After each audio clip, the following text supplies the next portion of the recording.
Mike Vrabel calling people around here rats. So I just think that's a story in there somewhere. There's some story, an interesting story to me, because it speaks to, is everyone on the same page? Is there trust issues already? I mean, when the head coach says, I got to address these rats around here, would lend you to believe there are some trust issues already, and they're not even a month and a half into this thing. So that happened on Thursday. The story has not been reported out, of course. There's no story. Well, that's Greg Bedard. He's brought to you by the Best Ford in Nashua. Looking for great deals on a new Ford? Go to the Best First. Best Ford in Nashua on the web at thebestford.com. All I know is there's no story. Maybe in this day and age, Mazz, there's no story. And this is another thing where maybe it's just maybe I'm just a dinosaur and it's passed me by. That what's important to me and what I thought was important to us and the whole thing is just not anymore. Because when I covered the team, if the head coach came out in his first 6 weeks on the job, essentially, and said, I'd like to know about the rats around here, and I came back to him with a story about anything else, he would say to me, I might have the wrong guy for the job here. But now, no, people don't bat an eye. No one even thinks about it, because I got the... Oh, is the Felger and Mazz School of Journalism now in session? In session. You want a job? Oh, wow. I'm glad I'm here. In session. Enlighten me.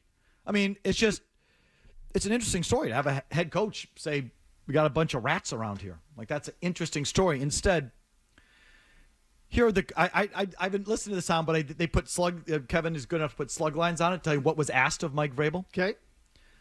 On if he ever sweated cut down day as a player. May's development with the new offensive scheme, that's worthwhile. Mm-hmm. New kickoff rules and decision on they'll make it deferring or receiving the opening kickoff. I'll take that. Number 4, Marte Mapu.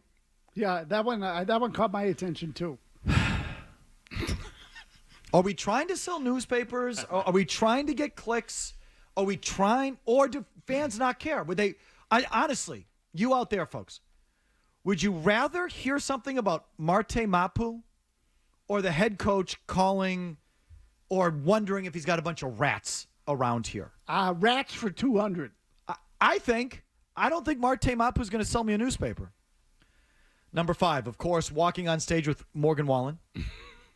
So the head coach... I think that was Dondero. The head coach comes out and says, I'm concerned about the rats around here. And instead you ask him about walking on stage during a country music concert.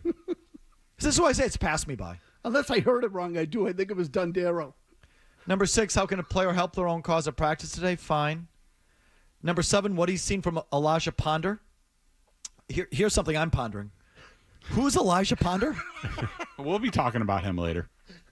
Okay, so are we going to sell a newspaper talking about Elijah Ponder? Hell yeah, subscriptions to BSJ. Number 8, Christian Gonzalez and his conditioning. Fine, important player. 9, Q&A, left tackle battle in starting 5. Fine. Didn't mind that one.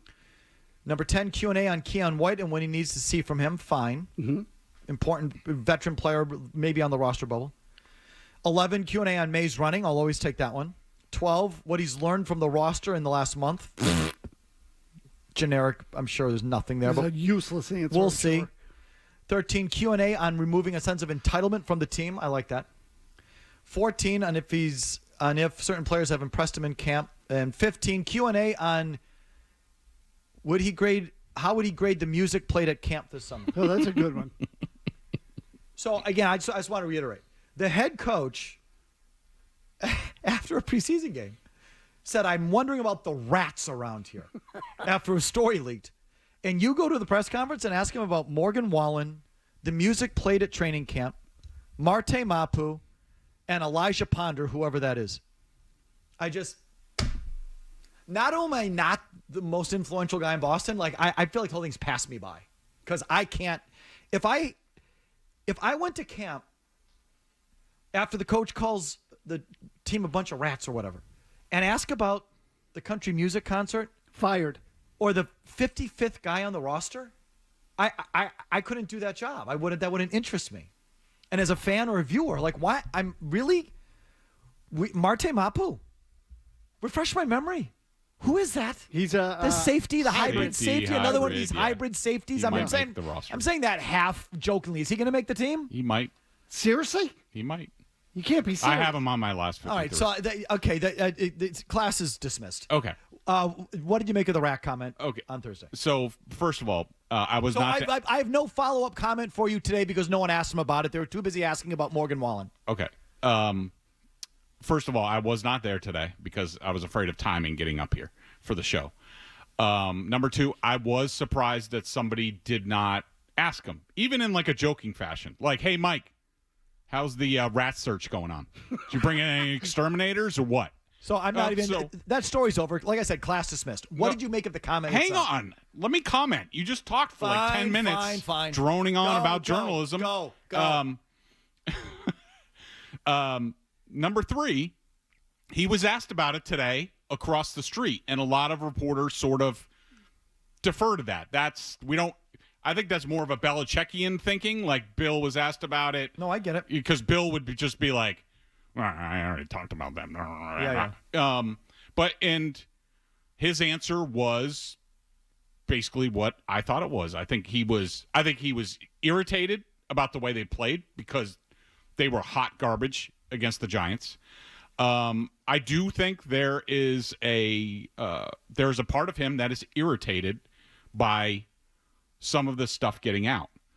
But I did want to channel my inner Vrabel a little bit, in regards to this, and I just wanted to say, do you really believe that, Mike? That what? about you guys devoted a whole segment like who's the rat? I mean, do you really believe that, Mike? I mean, you're a smart guy. I don't know where you went to school. I know it wasn't Rutgers, but like, do you believe that? Do you really believe that, or Mike, or are you just trying to bait me? No, because he's had several. He's lashed out, in his fashion here a couple times. He has. I do think in the last couple weeks. The Phil question about Diggs. I mean, I do agree with Vrabel in that, like, Phil's been out there. We've been out there. Diggs is going to be out there week one. I think he was annoyed about Diggs playing coy and making a story where there is no story because he's going to be out there week one. He's been out there every single day. But in terms of this story, like, you guys understand it. You went through it, okay? When you are coming up as a reporter, and Jordan Schultz is a younger reporter trying to make a name for himself, you're not automatically going to get callbacks like when I started covering the Dolphins, like Rick Spielman and Dave Wannstedt were going to, feed me info. So I had to rely on agents. I had to develop relationships with agents. And Schultz, all of us reporters have different avenues. I mean, those of us that have been covering this for a while, you have a variety of sources. But some reporters... So you think he's an agent guy? He is an agent guy. Okay. And it is blatantly from the agent. So there is no rat. And I think it was just a generic rats around here. I'm annoyed that I have to answer some of these questions when, and I do think it goes to Mike being a bit of a control freak. Okay, so around here is the one. What is it, Jimmy? Some of these rats around here. So you're saying it's definitely an agent. Was the agent in the hallway?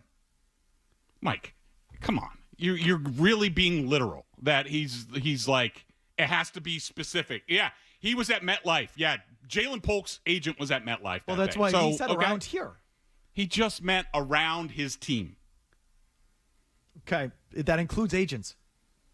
Yeah, and maybe he has to pull the leash on agents. I mean, with the way Belichick used to handle it, because nothing really got out, all the agents were fearful was as soon as an agent leaked something to one of us, and Bears would be waiting for that player at 6 a.m. the next day at the front door and just browbeat him to all hell. To where the player would go back and call his agent and be like, I can't deal with this. I know. Don't say anything. I know. So might we see some of that? Yes. Okay. It's just the around here felt like a giveaway. But no. But then if that's true, like, so there was an agent convention in East Rutherford. No, but Greg, if what you said is true, that Belichick used to have his assistant Bear Jajarian standing there ready to confront a player, and that Vrabel may now do the same. Doesn't that suggest that Vrabel was agitated with the player? Like, or his agent? Like sure. I'm sure he is. But the point is that he wants the player then to rein in his agent. Yeah, but I think it's ridiculous. If Mike Vrabel is really thinking that, like, what's it been, like 2 weeks since Jalen Polk got injured and we could all see it, that's not going to leak out. Like, just come out and say it. I don't know. I mean, I do think it goes to speak to something that we're going to see this go on. And I was talking to Paul Koharski, who covered him in Tennessee. I was like, is this out of line for Vrabel? And he's like, no, Vrabel does this kind of stuff all the time. See, but I'll tell you. I mean, let me just tie it in again. So we all heard the Phil thing with Diggs. You just recreated it nicely. Thank you. Frankly, then there was a pregame thing with Zoe of all. There was a report this week that Duggar and Jennings were available for a trade, made available. Is that confirmed? Is that a true report, or is that how's that shaking out? I don't know. I mean, you've reported a lot of things that may not necessarily have been true. So I wouldn't put a whole lot of stock into the reports that go around. I mean, you know that better than anybody. Yeah. Okay. So yeah. Okay. He's obviously bent out of shape about the flow of information. Yeah, there's no question about that. He is a little bit bent out of shape. But, like, I just don't understand. Bill used to get these questions. You're going to get these questions. There's going to be reports. And the trade stuff, people are talking to people on other teams. And so, like, this speaks to me about Mike's personality. Like, why not just say, I have no comment on that. I don't even know where that came from. Instead, he makes it personal with these guys, whether it's Zoe or Phil or, what have you. Like, there's a way to handle it, and I don't think he's handling it well. So you don't think a lot of things that you don't think it speaks at all to? So there's full trust down there. Full trust among all, even though Vrabel had to inherit certain guys and take on certain guys. They may be his guys, may have been his first choice, may not have been his choice at all. But there's full trust there between all parties who are holdovers or not his hire. Well, how all that shakes out, that whole melange, there's full trust on. Well, no, I think that's a separate point of this discussion. Well, so this is what I think that this betrays. And I think it's common. Frankly, yes. Coaches tend to be paranoid and territorial and la la la, and this is what's coming out. Right, and I think Mike, if he had his druthers, he would have cleaned house and brought in everybody that he wanted to and all that stuff. But Kraft wouldn't let him. My read on it was Kraft, because of whatever, these guys are under contract. He likes them, whatever. They said, you know what, and this goes for a lot of like new head coaches coming into a new situation where they say, we like these guys, they're under contract. Hey, can you give them a year?